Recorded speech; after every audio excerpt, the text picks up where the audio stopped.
Hello दोस्तों नमस्कार। यहाँ पर आप लोग देख सकते हैं क्लास 9th का सेकंड टर्मिनल एग्जामिनेशन नवंबर 2024 का। यहाँ पर हम लेकर आ चुके हैं सोशल साइंस। ठीक है, सोशल साइंस यानी कि यहाँ पर सामाजिक विज्ञान। ठीक है, तो इस वीडियो में मैं आप सभी को केवल सब्जेक्टिव बताऊंगा। सब्जेक्टिव का वीडियो लेकर आया हूँ, तो इस वीडियो में सब्जेक्टिव ही बताऊंगा। ठीक है, विषय कोड यहाँ पर देख सकते हैं 1 से 11 रहेगा। ऑब्जेक्टिव ऑलरेडी पूरा बता दिया गया है लाइव सेशन में, तो जाकर लाइव वाला सेशन में जाकर देख लीजिएगा। ठीक है, चलिए तो हम लोग चलते हैं सब्जेक्टिव यानी सेक्शन बी की तरफ में। और ये बिल्कुल ओरिजिनल प्रश्न पत्र है, और इसी प्रकार से ओरिजिनल प्रश्न पत्र लेने के लिए हमारे इस चैनल को सब्सक्राइब अवश्य कर लीजिएगा। ठीक है, और व्हाट्सएप ग्रुप का लिंक डिस्क्रिप्शन दिया गया, तो वहाँ से ज्वाइन भी कर लीजिएगा। ठीक है, चलिए हम लोग चलते हैं सेक्शन बी की तरफ में। चलिए यहाँ पर जैसे बढ़िएगा तो आप लोगों को मिलेगा खंड ब यानी कि सेक्शन बी लघुत्तरीय प्रश्न। ठीक है, शॉर्ट आंसर टाइप क्वेश्चन। प्रश्न क्या 1 से 10 तक लघुत्तरीय दिया गया है, जिसमें से 5 प्रश्नों का ही उत्तर देना है। ठीक है, सामाजिक विज्ञान का है। और पहला नंबर क्वेश्चन इतिहास से दिया गया है। दिया गया है कि नाजीवादी क्या है, व्हाट वाज नाजीवाद। चलिए तो नाजीवादी क्या है, चलिए तो यहाँ पर देखिए 2 नंबर क्वेश्चन दिया गया है कि प्रथम विश्व युद्ध के उत्तरदायी 2 कारण लिख देना है। ठीक है, तो चलिए हम लोग अब चलते हैं आंसर की तरफ में। ठीक है, जितना आंसर आप लोगों को करना है उतना आंसर यहाँ पर दे दिया गया है। ठीक है, देखिए यहाँ पर ऑब्जेक्टिव क्वेश्चन का भी आंसर की यहाँ पर उपलब्ध है, तो आप लोग यहाँ से स्क्रीनशॉट या फिर लिख सकते हैं वीडियो को यहाँ से। ठीक है, चलिए अब हम लोग चलते हैं यहाँ पर। आप लोग देखिए, चलिए तो यहाँ पर देख सकते हैं आप लोग सब्जेक्टिव क्वेश्चन सोशल साइंस का यहाँ पर पूरा का पूरा यहाँ पर लघुत्तरीय पहले देखेंगे हम लोग। 1 से 10 तक में 5 प्रश्नों का उत्तर देना है लघुत्तरीय का। ठीक है, तो चलिए पहला नंबर क्वेश्चन हम लोग देखे थे यहाँ पर नाजीवाद क्या था। नाजीवाद क्या था, तो चलिए इसका उत्तर हम लोग करेंगे। यहाँ पर पूरा उत्तर यहाँ पर दिया गया, आप चाहें तो स्क्रीनशॉट भी ले सकते हैं। ठीक है, अगर किसी भी विद्यार्थी को इसका पीडीएफ चाहिए तो व्हाट्सएप ग्रुप का लिंक डिस्क्रिप्शन में दिया गया है, तो वहाँ से जाकर आप लोग ज्वाइन कर लीजिए सबसे पहले। ठीक है, चलिए तो चलिए हम लोग शुरू करते हैं आंसर। तो यहाँ पर देख सकते हैं आप लोग पहला का उत्तर दिया गया कि नाजीवाद या नतसीवाद जर्मनी जर्मन तनाशाह एडोल्फ हिटलर के विचारधारा थी। यह विचारधारा सरकार सरकार और आम जन के बीच एक नए से रिश्ते के पक्ष में थी। कट्टर जर्मन राष्ट्रवाद यानी कि देश प्रेम विदेशी विरोधी आर्य और जर्मन हित इस विचारधारा के मूल अंग अंग है। ये देखिए ये है आपका पहला का आंसर। ठीक है, तो आप लोग पूरा यहाँ पर आप लोग छाप लीजिए। अब चलिए यहाँ पर 2 नंबर प्रश्न का उत्तर यहाँ पर दिया गया है। प्रश्न का आंसर है मतलब क्वेश्चन है, और यहाँ का उत्तर यहाँ पर दिया गया है। ठीक है, चलिए हम बारी बारी से पढ़ेंगे और उत्तर हम लोग करेंगे। चलिए दूसरा नंबर प्रश्न है कि प्रथम विश्व युद्ध के उत्तरदायी 2 कारण लिखे। तो देखिए यहाँ पर देखिए प्रथम विश्व युद्ध के 2 प्रमुख कारण निम्न है। देखिए तो पहला कारण है कि साम्राज्य विस्तार की होड़, यानी कि देखिए यहाँ पर 19वीं सदी में विभिन्न यूरोपीय देशों ने एशिया, अफ्रीका, अमेरिका में अपने अपने उपनिवेश स्थापित किए। अपने साम्राज्य की सुरक्षा और विस्तार के उद्देश्य से आपस में लड़ने लगे। इसका प्रसार संपूर्ण विश्व में हो गया।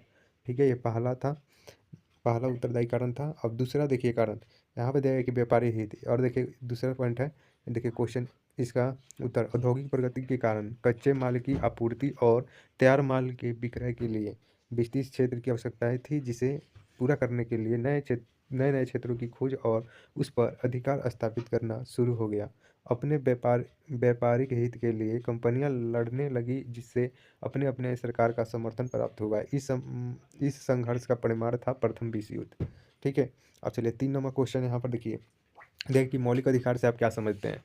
तो चलिए उत्तर हम लोग करेंगे कि मौलिक अधिकार वे अधिकार हैं जो प्रत्येक व्यक्ति को अपने जन्म से स्वाभाविक रूप से प्राप्त होते हैं, उन्हें जिन्हें संविधान द्वारा सुरक्षित किया जाता है। भारत में ये अधिकार भारतीय संविधान के भाग 3 में दिया गया है, और इनमें जीवन और स्वतंत्रता, समता, धर्म की स्वतंत्रता, बोलने की स्वतंत्रता इत्यादि शामिल है। चलिए ये अधिकार व्यक्ति की स्वतंत्रता और गरिमा की रक्षा करता है। देखिए ये हो गया हमारा 3 का उत्तर, आप लोग स्क्रीनशॉट इसका ले सकते हैं। ठीक है, 4 नंबर क्वेश्चन देखिए दिया गया कि बफर स्टॉक से आप क्या समझते हैं। चलिए तो इसका उत्तर हम लोग करेंगे। जल्दी से आप लोग सब्सक्राइब करके बेल वाला आइकन जो है ना उसको दबा दीजिए। ठीक है, जल्दी से, ताकि हर एक वीडियो आपके पास पहुँचे, वो भी ओरिजिनल। चलिए यहाँ पर देखिए 4 नंबर प्रश्न है कि बफर स्टॉक से आप क्या समझते हैं। बफर स्टॉक वह अतिरिक्त आपूर्ति है जो सरकार आवश्यक वस्तुओं जैसे खाद्यान्न का भंडारण करती है, ताकि संकट या आपातकालीन स्थिति में कीमतों को नियंत्रण किया जा सके और आपूर्ति सुनिश्चित की जा सके। यह भंडारण अनियंत्रित परिस्थितियों को बाजार में स्थिरता बनाए रखने के लिए किया जाता है। ठीक है, ये 4 का उत्तर हो गया। उसी प्रकार से 5 नंबर क्वेश्चन का उत्तर यहाँ पर दिया है कि नेपाल की 2 प्रमुख नदियाँ का नाम लिखना है। तो 2 नदियाँ निम्न है। देखिए यहाँ पर पहला है सप्ता कोसी, दूसरा है नंदी नंदी गंडकी नदी, ठीक है, नदी गंडकी नदी। ये हो गया 5 का उत्तर। देखिए हम यहाँ पर लगातार पांचों प्रश्नों का उत्तर दिए हैं, पहला, दूसरा, तीसरा, चौथा और पांचवा। तो आप लोग यहाँ से पूरा क्वेश्चन का आंसर कर लीजिए। उसके बाद में यहाँ पर दीर्घोत्तरीय प्रश्न यहाँ पर दिया गया है, ठीक है। तो चलिए दीर्घोत्तरीय में 1115 तक प्रश्न दिया रहेगा, जिसमें से आप लोग को 3 प्रश्नों का उत्तर देना है। तो चलिए 11 नंबर प्रश्न है कि हिटलर की विदेश विदेश नीति पर प्रकाश डालना है।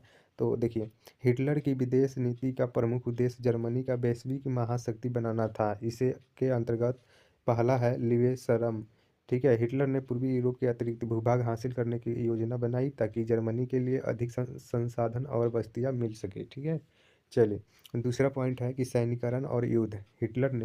हिटलर ने जर्मनी का सैनिकरण किया और 1939 में पोलैंड पर आक्रमण कर द्वितीय विश्व युद्ध की शुरुआत कर दी, ठीक है। ये देखिए ये है 11 का उत्तर दीर्घ उत्तरीय का।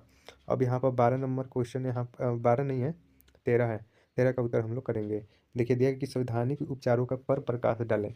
देखिए संवैधानिक उपचार वे उपाय हैं जो भारतीय संविधान में नागरिकों को उनके मौलिक अधिकारों की रक्षा के लिए प्रदान किए जाते हैं। ये उपचार उच्च न्यायालय या सर्वोच्च न्यायालय से प्राप्त किए जा सकते हैं।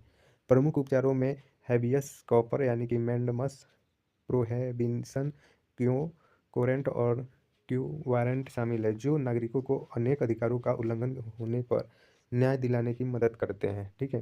ये हो गया आपका 13 का उत्तर। तो आप लोग इसको नोट कर लीजिए, नोट डाउन कर लीजिए या फिर स्क्रीनशॉट ले लीजिए। अगर इसका पीडीएफ लेना चाहते हैं तो मेरा व्हाट्सअप नंबर है 6207032720, इस पर कॉन्टैक्ट करके मैसेज करें, या फिर आप लोग का लिंक डिस्क्रिप्शन में दिएगा, डायरेक्ट आप लोग वहाँ से ज्वाइन कर लें, ठीक है। चलिए यहाँ पर 15 नंबर क्वेश्चन दिया गया है कि बिहार की अर्थव्यवस्था में कृषि की भूमिका की विवेचना करना है, ठीक है। चलिए तो हम इसका उत्तर देखेंगे। बिहार की अर्थव्यवस्था में कृषि की भूमिका बहुत महत्वपूर्ण है। राज्य की अधिकांश जनसंख्या कृषि पर निर्भर है और यह राज्य के कुल उत्पाद का एक बड़ा हिस्सा है।